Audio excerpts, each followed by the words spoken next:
Tamaya, Listada, and Maculata. Those are three of the current begonia varieties that I have in my collection, and I don't know about you, but I have struggled with begonias in the past, particularly Begonia Rex, and I'll leave a picture up here so you can see which one I'm talking about. But the three current varieties seem to be a little bit easier to look after, less fussy, and if you've struggled with begonias before, then this video will be helpful for you. I'm going to share how I care for them. I'll talk about each of them individually because they have slightly different care needs. I will repot one of them and I'll also propagate to show you how I do that. So let's get going. First up is my Begonia Tamaya, and I absolutely love this plant and probably the easiest out of all three of my begonias that I have. I have had this plant for about 2 years, but I have cut and trimmed, propagated it so many times before. It propagates so well, and this is the one I'm going to show you how to propagate today. It's in a bright spot out of direct sun, and I find out of all three varieties of begonia that I currently have, this is the least fussy variety, because if I don't water every week or 2 weeks, it doesn't scream at me and it remains happy. I never like to say exactly how often I water because I don't have a set watering schedule. And also, if I share my watering schedule with you, you might have a very different environment. You might have a very different pot that your plant is planted into. So your plant may dry out at a very different rate. But in the summer, I would water this plant around every 10 days or so, and maybe every 2 weeks in the winter time. I've propagated one, which is here. And you can see that these plants are kind of like a stem-like structure, a little bit like a tree, and it's just grown so well. It's even producing some beautiful pink flowers. The only downside I find with this plant is if these flowers are done flowering, they drop and they can make a huge mess on a floor, especially in the summer. This was full of pink flowers and my floor was constantly covered. I've got them lying here. I say it's a downside, it's not a bad thing, just as long as you don't mind picking up a mess on the floor every few days. Another thing I find with this plant, probably because the leaves are kind of nice and flat and open, it's more noticeable.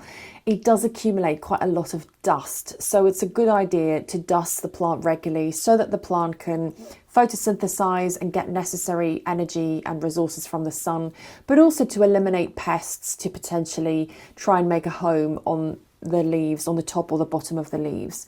This cutting from my mother plant is currently in my bathroom. It's loving a humid shower room and it's just thriving, and I think in no time again I'd have to propagate this because it's just kind of starting to leap into our space where we are in the bathroom.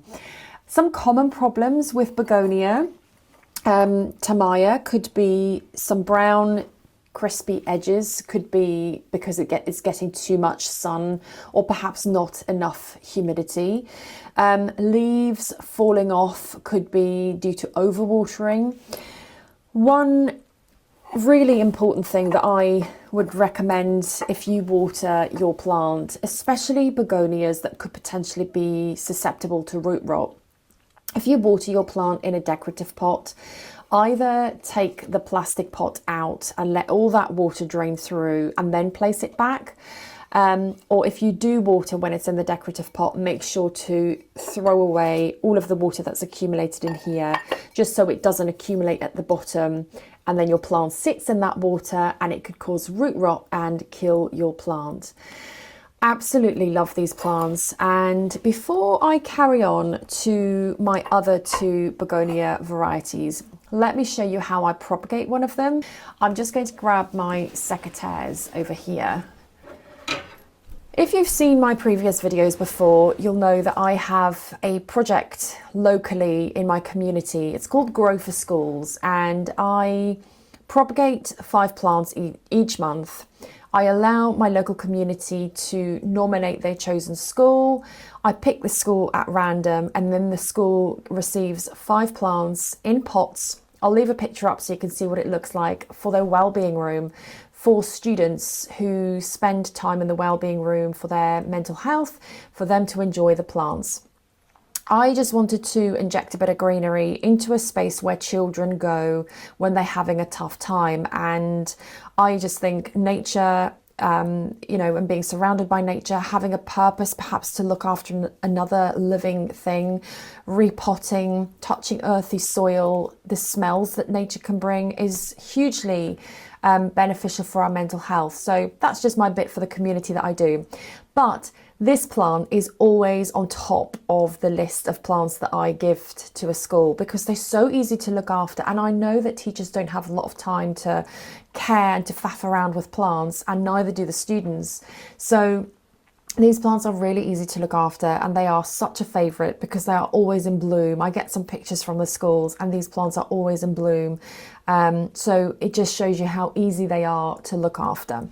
So I'm just going to propagate this long stem here. There's some lovely nodes on the stem, which are these little lines where the roots will come out from. So I'm just going to... There's a really good one here. I don't know if you can see. I'll just prop it up on my lap. Just hold that. There's a really nice stem here, and there's a node where the roots will come out from. So I'm just cutting underneath the stem, and I will allow that cut to heal for about maybe 24 hours, if that.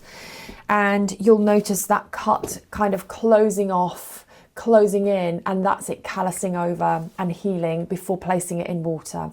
I'll place it in water cut side down, and in a few weeks' time the roots will come out ready to be planted up and taken to a school. And that's it. I change the water in my propagations once a week, maybe every 10 days, just so it doesn't get green algae, and it's just to keep the cuttings nice and healthy. I don't place any rooting hormones or anything in my cuttings. I simply place it in water and roots will soon start to appear. So this is a Begonia tamaya. If you don't have one in your collection, get one. They are super easy, beautiful when they're in bloom, and really such a fuss-free plant. My second variety is my Begonia listada. This is very different to the Begonia tamaya. This has some velvety leaves, and it's got a neon green line running down the leaf, and it's got some pinky purple underside of the leaf as well. It's got some beautiful white flowers that it's producing, but similarly it makes a massive mess. This plant can tolerate slightly lower light conditions than the Begonia tamaya, and I would say it's a little bit more fussy than the tamaya, just because, for 2 reasons I find. It doesn't like the soil to dry out too much, but also it doesn't like water on the leaves. If the soil dries out too much, the plant just droops. I also find that some leaves can be falling off. And if I get water on the leaves can get some spotting and almost, I wouldn't say disintegrate, but the leaves just get all mucky and messy, and it just doesn't like to have water on the leaves. If you have one of these plants, do you find similar? Let me know in the comments below. I will repot this plant very soon, but it's just beautiful, and it's in a bright spot out of direct sun. It doesn't get as much light as my Begonia tamaya, but just really love it. I might even start propagating it for the school project as well, because it's such a lovely sensory element to touch these leaves, and just to feel, using all of our different senses when we connect to nature. Do you have a Begonia listada? Let me know. I would love to hear. And how do you find it? Is it easy-ish to look after? Let me know in the comments. Some common problems with the Begonia listata, very similar to the Tamaya. Some brown edges and crispy leaves could be that the soil is drying out too quickly. I've also found maybe it doesn't get enough humidity. So I haven't had this plant in my bathroom because I am a little bit worried for all of that humidity in the shower room to fall on the leaves. I'm just not sure how that would affect the leaves. So I just make sure that I don't allow the soil to dry out too much, which is a bit of a chore for me because I am an underwaterer because I've got so many plants and I sometimes struggle to get to all of them in good time. So I leave this plant where I see it every day and I check the soil just to make sure it doesn't dry out. Similarly, some leaves dropping or some yellowing leaves could be due to overwatering. So always make sure if you do water to chuck away any excess water that could be accumulating in the pot to keep the plant happy. And my third variety is my Begonia Maculata. I've got two different ones. One was a rescue and the other one I've had in my care for about a couple of months. And you can see this one's producing some white flowers and this beautiful one is producing some pink flowers. Equally messy, but I don't mind because they're such beautiful plants. This one that I rescued, I didn't think it will come back to life because it barely had any leaves on and the leaves that were left were really brown and crispy. You can see it does still have some crispy brown leaves. And I really struggled to get my head around how to care for this plant initially, but I think I have kind of figured out what it needs, and that is it doesn't like the soil to dry out too much. So similarly to the other one that I've just shown you, I keep this in a spot where I see it every day and I don't let the soil dry out. I am going to repot this today to show you how I do that, how I mix my soils together and what kind of soil I use for it. And when it's done repotted, I will place this in a bathroom just because I can see it's getting some crispy brown leaves and a hot shower room will sort the plant out, I'm sure. It also probably needs a bigger pot and some fresh soil because the plant is just getting a little bit too big for this tiny pot. So in a minute, I'll get ready, get my repotting mat out, show you what soil I use, and we're going to repot this plant together. They're just really beautiful. I can always find some dust on here as well. So if you do have a microfiber cloth or a kitchen towel, it's a really good idea just to spend a bit of time just to dust all the leaves to remove potential for pests to accumulate, but also just to remove the dust. Some common problems with these plants, very similar to the other two, to the Listada and the Tamaya that I've just shown. Some crispy leaves could be due to lack of humidity, very dry soil, but also leaves just dropping could be that it's due to overwatering or even pests. So always check over the leaves, the top and the bottom as you're watering to make sure that pests aren't accumulating. I have found some thrips on my begonias before. You can even find some mealybugs on the stems. I found some mealybugs on stems before. So with thrips, I treat my thrips. If I catch it early enough, I use a horticultural soap and just spray it on top and bottom. And I do that quite regularly until I see the thrips disappearing. I'd also isolate the plant if I see a pest on here. And with mealybugs, I use rubbing alcohol with a cotton bud and rub it regularly until it's all gone. So pests are part of the parcel when we have plants. It used to stress me out so much, but I've just come to learn that if we bring plants and nature into our space, it's just something that we have to deal with, and I've stopped stressing over it because you can absolutely deal with it. Just make sure that you catch it quickly by regularly checking your plants as you are passing. I'm going to get my repot mat ready and get ready to repot this plant. I'm going to set up my camera over here and hope you see me all right, because last week I filmed a video and I didn't quite get the angle right. So I'm going to try and get it right this time so that you can see what I'm actually doing. So I'm just going to set up and then let's repot. Right. I hope you can see me all right. I have very limited space in my plant room. And that is purely because I've got so many plants and I am not feeling that I have a sufficient amount of space to do all the repotting that I want to do. But I will be moving into a new space in a few weeks' time. My plants are coming with me, so keep an eye out on my channel and I will show you where I'm moving into and I'll take you along on the journey. It's really exciting. I'll have a lot more space to repot and just put my plants where I'd like to put them, and I cannot wait to have a move and a move around and set everything up again. But for now, I hope you can see me all right. And I've got my pot ready and we are going to repot this beautiful begonia that's in a very tiny, tiny pot.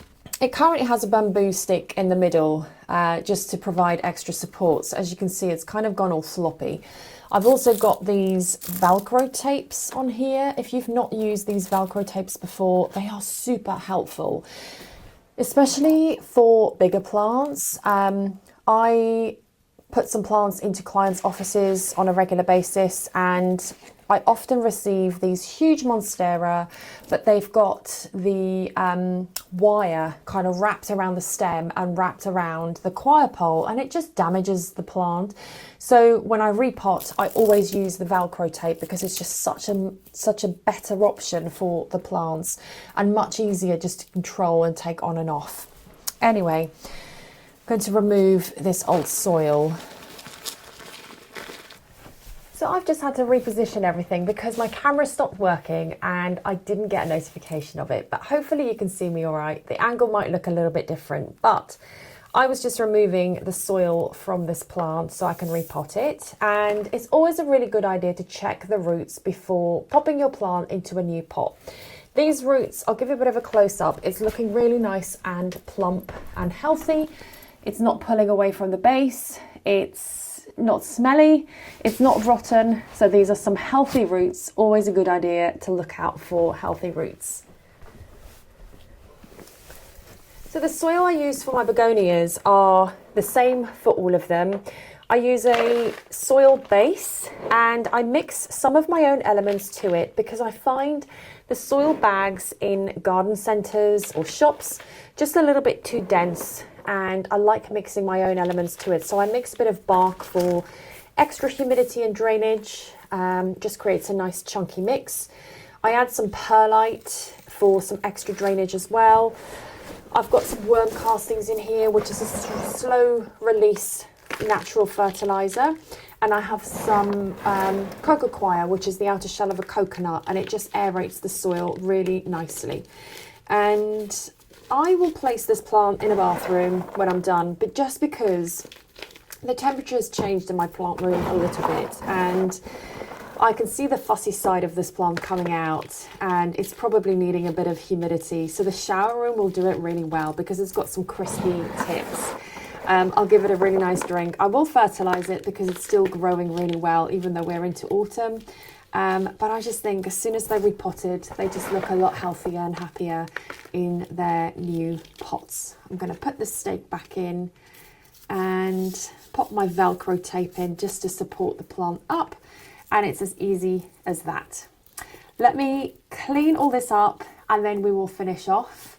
And I'll place my plant in my bathroom, give it a drink, and I can't wait to see it grow.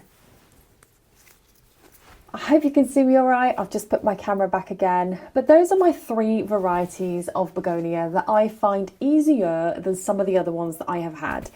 I'd love to know if you've got begonia. Have you struggled with them before? Are they easy-ish to look after? Let me know in the comments. And if you have begonia varieties, also let me know what you have in your collection. If you've got any questions about any of your plants, also drop them below. But thank you so much for watching. I will see you next time. Bye.